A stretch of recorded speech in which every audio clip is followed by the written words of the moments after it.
اس کو فالو کر رہے ہوتے ہیں کہ اکثریت اس کے ساتھ. حالانکہ یہ ایک تلخ حقیقت ہے کہ اکثریت موب جسے آپ کہتے ہیں، یہ اکثریت جہلا ہے. یہ قرآن نے ڈکلیئر کیا ہے. اور آپ اگر بنظر عمیق دیکھیں تو آپ دیکھیں جہاں اکثریت کے ڈیسیژن ہوتے ہیں وہ مطلب فضول ہی ہوتے ہیں. مثلا میں آپ کو مثال دیتا ہوں، امریکہ بہت سویلائز نیشن ہے ویسے، لیکن وہ اکثریت ان کی بھی جاہلوں کی ہے. آپ نے دیکھا کہ وہ ڈفر سے لیڈر بناتے ہیں جو پوری دنیا کو فتنہ و فساد میں پھنسا دیتے. مطلب لیڈر آج تک کوئی سوبر نہیں آتا. ٹھیک، یعنی جہاں بھی ووٹنگ ہوتی ہے، میں بنیادی طور پر جمہوریت کا اس لیے بھی اینٹی ہوں. مطلب اکثریت ہمیشہ جہلوں کی ہوتی ہے. اکثریت ہمیشہ جس طرف مطلب جس کی ہوا چل جائے اس طرف ہوتی ہے. تو یار کوئی سوچا کرو، کوئی مطلب ہے کوئی کام بھی کرو، کسی کی فیور کرو. یہ آپ کی لبرٹی ہے، آپ کی آزادی ہے کہ آپ کسی کو فیور کرو، لیکن کم از کم ڈیٹا تو اکٹھا کر لیا کرو. ٹھیک ہے نا، آپ کے پاس فیکٹ اینڈ فگر اور آپ کے پاس وائے ہونا چاہیے کہ آپ یہ کام کر رہے ہیں، آپ کیوں کر رہے ہیں. ٹھیک، آپ کے پاس 1% آپ فیشن بن جاتا ہے جدھر لوگ جا رہے ہیں جدھر. اسی طرح مثلا ڈریس ہے تو آپ دیکھیں کہ مجھے کون سا سوٹ کرتا ہے، مجھے کون سا خوبصورت لگتا ہے. باقی معاملات بھی اسی طرح ہیں. پالیٹکس میں آپ کی لائکس اینڈ ڈس لائکس جو ہوتی ہیں وہ حقیقت پر آپ کا فرسٹ ہینڈ نالج ہونا چاہیے، براہ راست کوئی درمیان میں نہ آنا چاہیے. آپ اس لیے اس نظریے کو اڈاپٹ کریں کہ اکثریت اس کے ساتھ ہے، یہ تو کوئی بے لاجک نہیں ہے.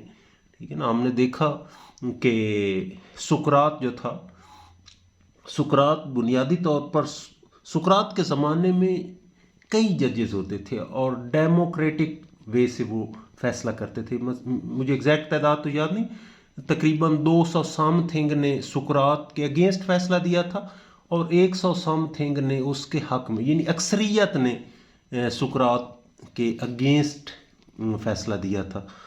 تو خیر سقراط کو آپشن دیے گئے تو انہوں نے زہر کا پیالہ پی لیا. لیکن آج وہ اکثریت جو ہے وہ اس کو کوئی پہچانتا نہیں ہے، لیکن سقراط کا نام آج بھی دمک رہا ہے. ٹھیک ہے نا، اس نے اپنی ریشنل بنیادوں پر، عقلی بنیادوں پر اس کے نظریات مبنی تھے. آج تک وہ اکثریت پر لعنت ہو رہی ہے اور وہ اقلیت تھی، اس کو خراج تحسین پیش کیا جا رہا. آپ ہر دور میں دیکھیں گے اکثریت ہمیشہ اکثریت جہاں بھی آپ دیکھیں گے نا یہ کوئی گول نہیں کھلاتی ہے. مثلا یورپین کنٹریز میں جہاں جمہوریت ہے، بلکہ جہاں بھی جمہوریت ہے مطلب لیڈر ڈفر ہوتے ہیں، شدت پسند ہوتے ہیں، قومیت پرستی کو ابھارتے ہیں. آپ دیکھیں یہ چائنا والے، انہوں نے اس بکواس کو اپنے ملک سے اٹھا کر باہر پھینکا ہوا ہے. اور بھی کئی کنٹریز ہیں جن کو بڑا یہ اکثریت، یا مثلا لیٹ اس سپوز چلو جمہوریت رکھنی بھی ہے تو کم از کم پڑھے لکھے ہو. اقبال فرماتے ہیں کہ یہاں بندوں کو گنا کرتے ہیں تولا نہیں کرتے. مینز کہ پی ایچ ڈی کا بھی ووٹ ہے.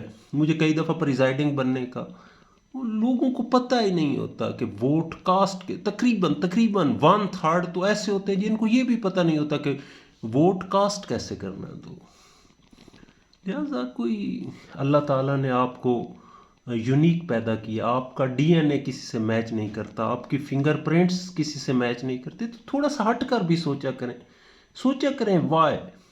بے شک آپ تنہا اس راستے پر چل رہے ہیں، لیکن آپ کے پاس ریشنل اور عقلی دلائل ہیں تو اس کی دلیل ہے. اور اگر آپ اکثریت کے پیچھے چل رہے ہیں اور آپ کے پاس یہی دلیل ہے کہ یہ اکثریت ہے تو پھر اکثر ہم جاہلون بھی ہیں. ٹھیک، تو آپ کے پاس لاجکس ہونی چاہیے، فیکٹس ہونے چاہیے. رسالت مآب صلی اللہ علیہ وآلہ وسلم ایک دفعہ تشریف لے جا رہے تھے اور سامنے ایک مائی تھی. اس وقت یہ چرخہ سے دھاگے بنائے جاتے تھے تو چرخہ کاٹ رہی تھی. تو آپ نے اس سے پوچھا کہ آپ نے اپنے رب کو کیسے پہچانا. تو وہ چرخہ چلا رہی تھی، اس نے چرخہ سے ہاتھ اٹھا لیا، کہا یا رسول اللہ صلی اللہ علیہ وآلہ وسلم میں نے اس چرخہ سے اپنے رب کو پہچانا. آپ نے کہا کیسے؟ انہوں نے کہا کہ یہ چھوٹا سا چرخہ بھی بغیر چلانے والے کے نہیں چل سکتا. ہاؤ اٹ از پاسبل کہ اتنی بڑی کائنات بغیر کسی چلانے والی قوت کے بغیر چل رہی ہو؟ تو آپ نے کہا صحابہ کرام کو مخاطب کر کے کہا واللہ اس کا ایمان تم سے 72 گنا بلند ہے، کیونکہ اس کے پاس دلیل ہے، اس نے عقل سے، اس نے شعور سے اس بات کو قبول کیا ہے. تو یہ لوگوں کے پیچھے بھاگنا چھوڑ دیں. بلکہ وہ ایمرسن تو کہتا ہے کہ امیٹیشن از سوئسائڈ، کسی کی نقل کرنا، کسی کی کاپی کرنا یہ خودکشی ہے. میں اس کو کہتا ہوں کہ یہ اللہ کی تخلیق سے بغاوت ہے. اللہ آپ کو دوسروں سے نمایاں کرنا چاہتا ہے، دوسروں سے اس نے ڈیفرنٹ بنایا، اور اللہ چاہتا ہے، اللہ کا پلان ہے کہ آپ دوسروں سے ڈیفرنٹ بیہیو کریں. ہاں سملیرٹی آ سکتی ہے، لیکن جو آپ کام کر رہے ہو ہر کی آپ کے پاس لاجک ہونی چاہیے، اور یہ کبھی لاجک نہیں ہونی چاہیے کہ اکثریت اس کے پیچھے.